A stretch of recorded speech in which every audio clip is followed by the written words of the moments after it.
దినవృత్తాంతములు మొదటి గ్రంథము 3వ అధ్యాయం.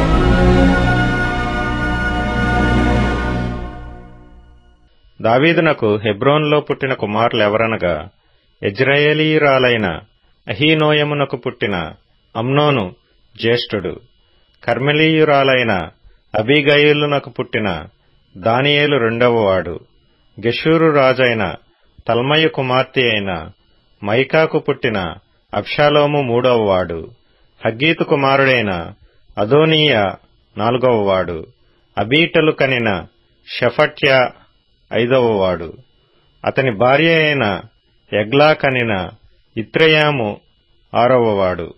ఈ ఆరుగురు హెబ్రోనులో అతనికి పుట్టిరి. అచట అతడు 7 సంవత్సరముల 6 నెలలు ఏలెను. యెరూషలేములో 33 సంవత్సరములు ఏలెను.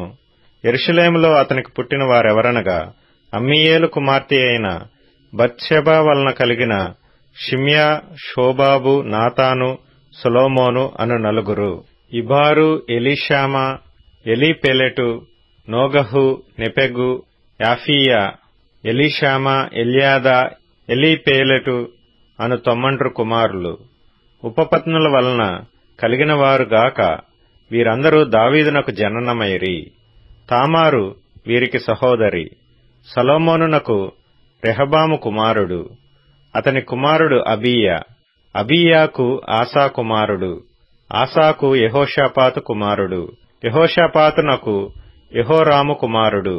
యెహోరామునకు అహజ్యా కుమారుడు. అహజ్యాకు యోవాషు కుమారుడు. యోవాషునకు అమజ్యా కుమారుడు. అమజ్యాకు అజర్యా కుమారుడు. అజర్యాకు యోతాము కుమారుడు. యోతామునకు ఆహాజు కుమారుడు. ఆహాజునకు హిజ్కియా కుమారుడు. హిజ్కియాకు మనష్షే కుమారుడు. మనష్షేకు ఆమోను కుమారుడు. ఆమోనునకు యోషీయా కుమారుడు. యోషీయా కుమారులెవరనగా, జ్యేష్ఠుడు యోహానాను, రెండవవాడు యెహోయాకీము, మూడవవాడు సిద్కియా, నాలుగవవాడు షెల్లూము. యెహోయాకీము కుమారులలో యెకొన్యా అను ఒకడుండెను. అతని కుమారుడు సిద్కియా. యెకొన్యా కుమారులు అస్సీరు, షయల్తీయేలు, మల్కీరాము, పెదాయా, షనజ్జరు, యెకమ్యా, హోషామా, నెదబ్యా. పెదయా కుమారులు జెరుబ్బాబెలు, షిమి. జెరుబ్బాబెలు కుమారులు మెషుల్లాము, హనన్యా. షెలోమీతు వారికి సహోదరి. హషుబా, ఓహెలు, బెరెక్యా, హాసద్యా, యాషబెస్హెదు అను మరి 5 హనన్యా కుమారులు పెలట్యా, యెషయా, రెఫాయా. రెఫాయా కుమారులను అర్నాను కుమారులను, ఓబద్యా కుమారులను, షెకన్యా కుమారులను. షెకన్యా కుమారులలో షమయా అను ఒకడుండెను. షమయా కుమారులు 6. హట్టూషు, ఇగాలు, బారియాహు, నెయర్యా, షాపాతు.